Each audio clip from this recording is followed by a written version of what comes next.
আসসালামু আলাইকুম এভরিওয়ান, কেমন আছেন সবাই? আশা করি ভালো আছেন। আমরাও আল্লাহ তাআলার অশেষ রহমতে বেশ ভালোই আছি আলহামদুলিল্লাহ। রাতের বেলা থেকে ক্যামেরাটা অন করছি, এখানে নেহারি রান্না করব তারই প্রসেসিং চলছে। নেহারি রান্নার জন্য প্রথমে আমি গরুর পায়াগুলোকে বেশ ভালোভাবে ধুয়ে নিয়েছি। যেহেতু পায়াগুলোর সাথে অসংখ্য ছোট ছোট লোম থাকে, তো সেজন্য কিন্তু গরম পানির সাহায্যে আমি বেশ অনেকটা সময় নিয়ে পায়াগুলোকে ক্লিন করে নিয়েছি। আর এবারে সব ইনগ্রেডিয়েন্টসগুলো দিয়ে আমি পায়াগুলোকে একটু ম্যারিনেট করে নিচ্ছি। দেন এর মাঝে ঝোলের পানিটা অ্যাড করে আমি চুলায় বসিয়ে দিব। আমার বাসায় যেহেতু গ্যাসের অনেক বেশি প্রবলেম, দিনের বেলা থাকে না বললেই চলে, তো এজন্য কিন্তু আমি রাতের বেলায় ভাবলাম একটু জাল করে রাখলে দিনের বেলা রান্নাটা করতে সুবিধা হবে। তো এজন্যই আর কি রাতে এই কাজগুলো করে রাখা। আর এটা কিন্তু কোরবানির পায়া না, কোরবানির পায়াগুলো অলরেডি রান্না করে খাওয়া হয়ে গিয়েছে, আর সেটা নাকি খেতে মজা হয়েছিল, এজন্যই কিন্তু পরে আবার নিয়ে এসেছে। আর এখন হচ্ছে পরবর্তী দিন সকালবেলা, সবাইকে শুভ সকাল জানিয়ে নতুন আরও একটি দিন শুরু করছি। আজকে ঘুম থেকে উঠতে এত বেশি লেট হয়ে গিয়েছে, আসলে গত রাতে একটু লেটে ঘুমিয়েছিলাম। এমনটা কিন্তু কখনোই হয় না। ঘুম থেকে উঠে দেখি যে 8টা বাজার 10 মিনিট বাকি আছে, তো তারপর আর কি মেয়েকে 10 মিনিটের মধ্যে রেডি করে স্কুলের জন্য পাঠালাম। আর এখন হচ্ছে বেলকনিতে এসেছি। বেলকনিতে এসে দেখি আমার পত্তরিকা গাছে অনেকগুলো কলি এসেছে, একটু পর ইনশাল্লাহ ফুলগুলো ফুটে যাবে, তখন আবার আপনাদের সাথে শেয়ার করব। তো এখন চলেন কিচেনে যাই, নাস্তা তৈরি করতে হবে।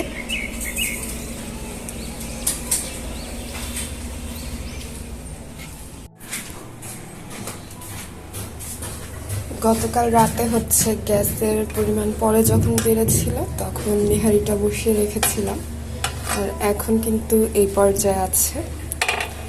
দিনের বেলা যেহেতু গ্যাস থাকে না, তো এই জন্যই কিন্তু রাতে দেখা গিয়েছে প্রায় 12:30 পর্যন্ত আমি চুলাটা চালিয়ে রেখেছিলাম। আর এখন গ্যাসের অবস্থা দেখেন, একদমই নেই বললেই চলে। এত বড় হাঁড়িতে অতটুকু গ্যাসে আসলে তাপ কতটা লাগবে। এটা এখনের জন্য না, এটা দেখা যাবে হতে হতে অনেক বেশি দেরি হয়ে যাবে। এটা হতে থাক, হয়তো বা আজ বিকেলের নাস্তায় খেতে পারবো। আর এখন হচ্ছে একটু চা বানিয়ে নেব।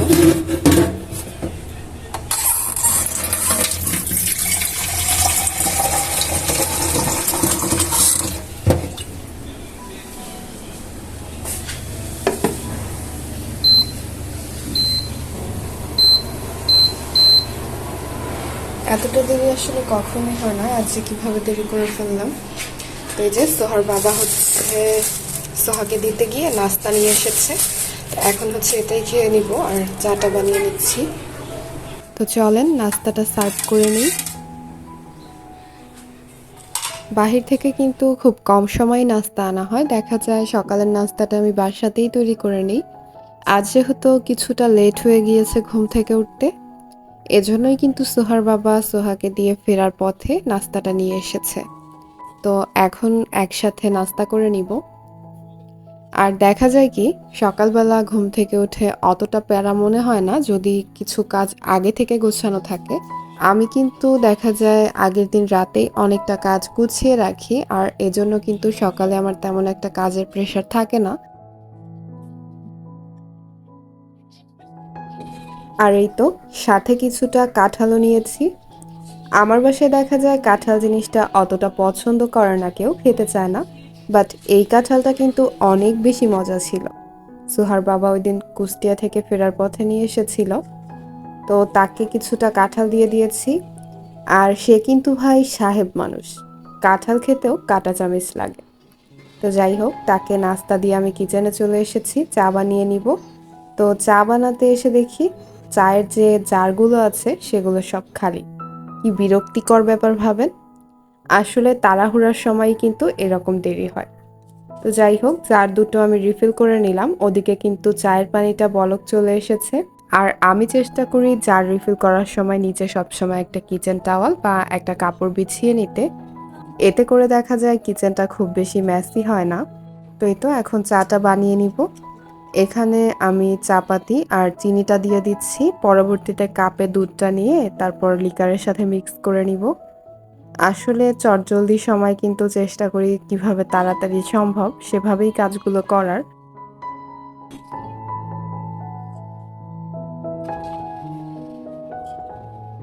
ভিডিওর পর্যায়ে আমার সেই কমন রিকোয়েস্টটাও আপনাদের কাছে করে নিব। আমার ভিডিওর কোনো অংশ যদি আপনাদের ভালো লেগে থাকে তাহলে কিন্তু প্লিজ একটা লাইক দিয়ে আমার ভিডিওটিকে আরও অসংখ্য মানুষের কাছে পৌঁছে দিতে পারেন। আপনি যদি আমার চ্যানেলটিতে নতুন হয়ে থাকেন তাহলে আপনার কাছে রিকোয়েস্ট থাকবে আমার চ্যানেলটি ঘুরে দেখে আসার। তারপর যদি মনে হয় আমি আপনার সাবস্ক্রিপশন লিস্টে থাকার যোগ্য তাহলে কিন্তু আপনি চাইলে আমার চ্যানেলটিকে সাবস্ক্রাইব করে আমার পাশে থেকে যেতে পারেন। আপনাদের সঙ্গে নিয়ে সামনের পথগুলো অতিক্রম করব ইনশাল্লাহ। আর আপনি যদি কাজগুলো অলরেডি করে থাকেন তাহলে আপনাকে জানাই অসংখ্য ধন্যবাদ। তো এই তো কথা বলতে বলতে চাটা খেয়ে নিয়েছি আর চা খাওয়ার পর এখন এক গাদা থালা বাসন নিয়ে কিচেনে হাজির। আসলে মজার মজার রান্না করে খেতে ভালোই লাগে, বাট মজা তো বোঝা যায় তখন যখন খাওয়া দাওয়া শেষ হয়। আমার মনে হয় এই বিষয়টার সাথে সবাই পরিচিত। দেখা যায় খাওয়া দাওয়া শেষ হতে না হতেই কিচেন সিঙ্কে এক গাদা থালা বাসন। তো নিজের কাজ যেহেতু নিজেকেই করতে হবে তো ফেলে রেখে লাভ কি বলেন? আগে করি আর পরে করি। আমি যেহেতু করব তো শুধু শুধু কিচেনটা কেন মেসি করে রাখবো? আমার এই জিনিসটা মোটেও পছন্দ না। যদি শরীর ভালো থাকে সবসময়ই আমি চেষ্টা করি সাথের কাজগুলো সাথে করে ফেলার। এতে করে দেখা যায় আমার কিচেনটা সবসময়ই মোটামুটি গোছানো থাকে। আর দেখা যায় কি আমার কিচেনের সিঙ্ক এরিয়াটা যেহেতু একদমই পিচ্ছি তো চাইলেও কিন্তু এখানে খুব বেশি থালা বাসন জমিয়ে রেখে অন্য কোনো কাজ করা পসিবল না। তো এজন্যও কিন্তু দেখা যায় আমি যে কোনো কাজকর্ম করার আগে থালা বাসনগুলো সরিয়ে ফেলি। এতে করে আমার কাজকর্ম করতেও সুবিধা হয় আর কিচেনটাও অর্গানাইজ থাকে। আর দেখা যায় এসব কাজের জন্য চাইলেই কিন্তু কাজের লোক রাখা যায়। কিন্তু নিজের জিনিসের যত্ন নিজে যেভাবে নিব অন্য কেউ কি সেভাবে নিবে বলেন? আমার সংসারের প্রতিটা জিনিসই কিন্তু আমার অনেক মায়ার, অনেক শখের। তো আমি কিন্তু পছন্দ করি আমার শখের জিনিসগুলোর যত্ন আমার নিজের হাতে নিতে। আর কাজের লোক রাখলে দেখা যাবে একবেলা এসে করে দিয়ে যাবে, বাট বাদবাকি সময় তো আমাকেই করতে হবে, তাই না? তো শুধু শুধু এই জিনিসটা আসলে আমি প্রয়োজন মনে করি না। সময়ের কাজ যদি সময়ে করে নেওয়া যায় তাহলে কিন্তু একা হাতেই সব কাজ সামলানো যায়। আর চেষ্টা করি একটু বুদ্ধি করে কাজকর্মগুলো করার। দেখা যায় রান্নাবান্নার জিনিসগুলো আগে থেকে একটু গুছিয়ে রাখার চেষ্টা করি। এতে করে দেখা যায় আমার কিন্তু খুব বেশি চাপের মুখে পড়তে হয় না। খুব ইজিলি সংসারের কাজকর্মগুলো সামলাতে পারি। তো যাই হোক কথা বলতে বলতে কিন্তু বেশ কিছু থালা বাসন ধুয়ে নিয়েছি। এবারে চলেন দুপুরের রান্নাবান্নার আয়োজন করে নিই। তো প্রথমে হচ্ছে ফ্রিজ থেকে চিকেন বের করে নিব।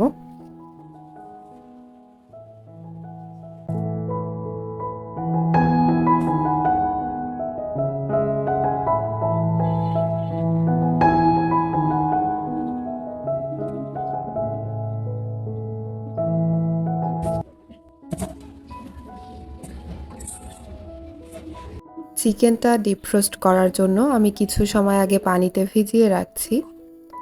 আর এবারে দুপুরে ভাত রান্নার জন্য চালটাও ধুয়ে নিব। চাল ধোয়া পানিটা আমি ফেলে দিব না, এটা একটা মগের মাঝে রেখে দিব। এই পানিটা দেখা যায় গাছের জন্য কিন্তু অনেক উপকারী, একটা সারের কাজ করে। অনেকে আছে বোতলে ভরে রাখে, তো আমি কিন্তু সেই ধরনের কোনো ঝামেলায় যাই না, ডিরেক্ট একটা মগের মাঝে রেখে দিই, পরবর্তীতে সময় সুযোগ করে গাছগুলোতে দিয়ে দিই। তো পানিটা সরিয়ে রেখে এবারে আমি চালটাকে ভালোভাবে ধুয়ে তারপর চুলায় বসিয়ে দিব।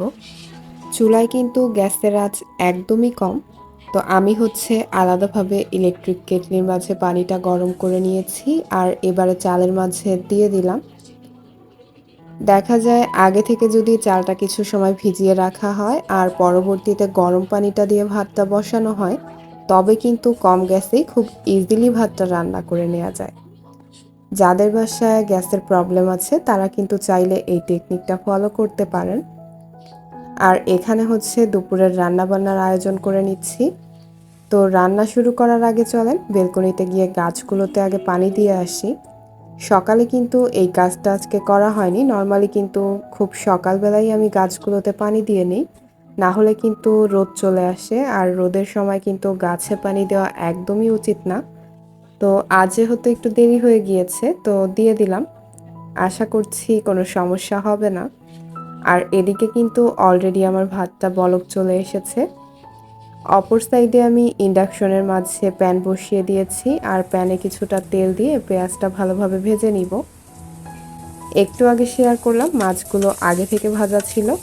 ওই যে বললাম আগে থেকে কিছু কিছু কাজ গুছিয়ে রাখার চেষ্টা করি। এই দেখেন এখন কিন্তু মাছগুলো ধুয়ে তারপর ভেজে অনেকটা সময় ওয়েস্ট হয়ে যেত। আগে থেকে যেহেতু ওই কাজগুলো গুছানো, এখন কিন্তু জাস্ট মশলাগুলো কষিয়ে দেন আমি মাছটা অ্যাড করে দিলেই আমার রান্নাটা খুব অল্প সময়ে হয়ে যাবে। তো যাই হোক এখানে আমি মশলাটা কষিয়ে নিয়েছি আর সবশেষে কিন্তু কিছু ফ্রোজেন টমেটোও অ্যাড করে দিয়েছি।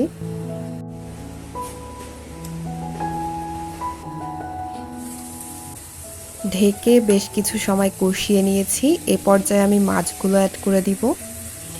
আর এই কাজটা খুবই আলতো হাতে করতে হবে, না হলে কিন্তু মাছগুলো ভেঙে যেতে পারে।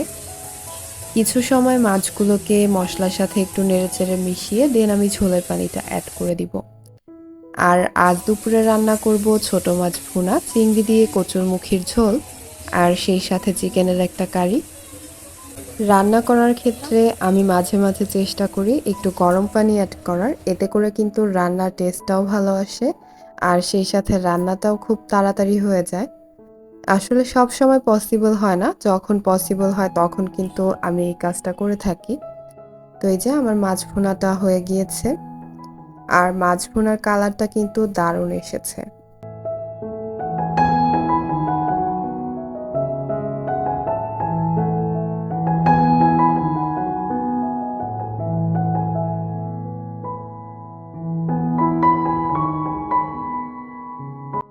এবারে চলেন চিকেনটা ম্যারিনেট করে নিই। চিকেনটাকে ভালোভাবে ধুয়ে ক্লিন করে নিয়েছি আর এ পর্যায়ে সব ধরনের মশলাগুলো দিয়ে আমি ম্যারিনেট করে নিচ্ছি। দেখা যায় কি চিকেনটা যদি কিছু সময় আগে থেকে ম্যারিনেট করে রাখা যায় তাহলে কিন্তু চিকেনের মাঝে মশলাগুলো ঢুকে আর চিকেনের টেস্টটাও ভালো আসে। তো আমি হচ্ছে ম্যারিনেটের জন্য এখানে শুকনো মশলাগুলোর পাশাপাশি আদা রসুন বাটা আর সাথে কিছুটা সরিষার তেলও ইউজ করেছি। এখন অ্যাড করে দিচ্ছি অল্প পরিমাণে সয়া সস আর লেবুর রসও অ্যাড করেছিলাম, বাট সেটা কোনোভাবে স্কিপ হয়ে গিয়েছে। চিকেন ম্যারিনেটের ক্ষেত্রে লেবুর রসটা অ্যাড করার চেষ্টা করবেন, এতে করে কিন্তু চিকেনের যে একটা ফ্লেভার থাকে সেটা দূর হয়ে যায়।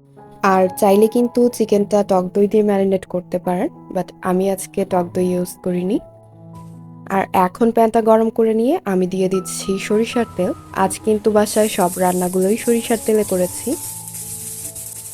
তেলটা গরম হয়ে এলে পেঁয়াজ কুচিটা ভালোভাবে ভেজে নিয়ে দেন এর মাঝে আগে থেকে ম্যারিনেট করে রাখা চিকেনটা অ্যাড করে দিব।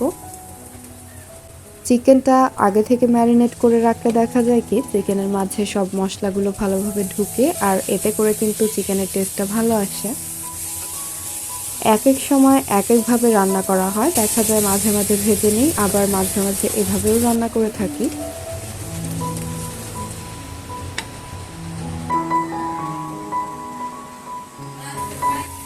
আমার চিকেন রান্নাটা হয়ে গিয়েছে আর চিকেনটাকে অন্য একটা পাত্রে বেড়ে রেখে ওই প্যানটার মাঝেই আবার মশলা কষিয়ে নিয়েছি কচুরমুখী রান্নার জন্য। কচুরমুখীটা আগে থেকে সেদ্ধ করে রেখেছিলাম, এখন জাস্ট চিংড়িগুলোকে মশলার সাথে কষিয়ে আমি মিশিয়ে নিচ্ছি। মুখিগুলোকে একটু কষিয়ে নিয়ে দেন এর মাঝে গরম পানি অ্যাড করে দিলাম। আর এই রান্নাটায় কিন্তু কাঁচামরিচের পরিমাণটা বেশি দিলে ভালো লাগে। কচুরমুখী রান্নাটাও প্রায় হয়ে এসেছে, এই পর্যায়ে অ্যাড করে দিচ্ছি ধনেপাতা।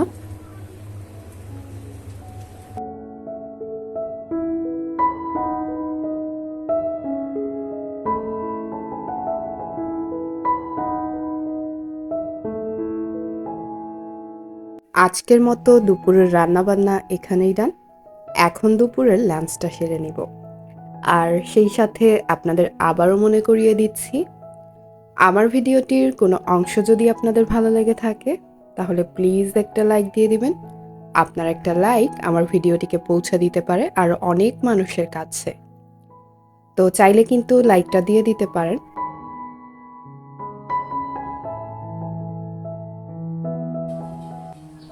আর এখন একেবারে রাতের বেলা থেকে ক্যামেরাটা অন করছি। আসলে দুপুরে খাওয়া দাওয়ার পর তেমনভাবে কোনো কিছু শ্যুট করা হয়নি। বিকালে হালকা পাতলা চা নাস্তা করেছিলাম। আর এখন হচ্ছে ডিনারের জন্য কিছু রুটি তৈরি করে নিচ্ছি। আমার নেহারি রান্নাটা হয়ে গিয়েছে। গতকাল রাতে বসিয়েছিলাম। সারাদিন নিভু নিভু আঁচে জাল হয়েছে। আর এবারে কিন্তু নেহারি রান্নাটা ডান।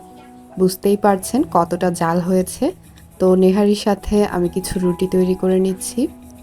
চুলায় কিন্তু একদমই গ্যাস নেই, তো চাইলেও কিন্তু নান তৈরি করাটা পসিবল হতো না। তো আমি কিন্তু নর্মাল রুটিই তৈরি করে নিয়েছি। আর আমার আজকের ভিডিওটা কিন্তু নরমালি একটু বড় হয়ে গিয়েছে। আশা করি বিষয়টা ক্ষমা সুন্দর দৃষ্টিতে দেখবেন। আসলে দেখা যায় কি, সারাদিনের ভিডিওগুলো যখন শ্যুট করতে যাই তখন কি রেখে কি শেয়ার করব আপনাদের সাথে। একটা দিনে তো কম কাজ থাকে না। তো সব মিলিয়ে কিন্তু তালগোল পাকিয়ে যায়। তো যাই হোক, ভিডিওটা কেমন লাগলো আশা করি কমেন্টসে জানাবেন। আজকের ভিডিওটা আর বেশি বড় করব না, এখানেই বিদায় চেয়ে নিচ্ছি। সবাই ভালো থাকবেন, সুস্থ থাকবেন। আল্লাহ হাফেজ। আসসালামু আলাইকুম।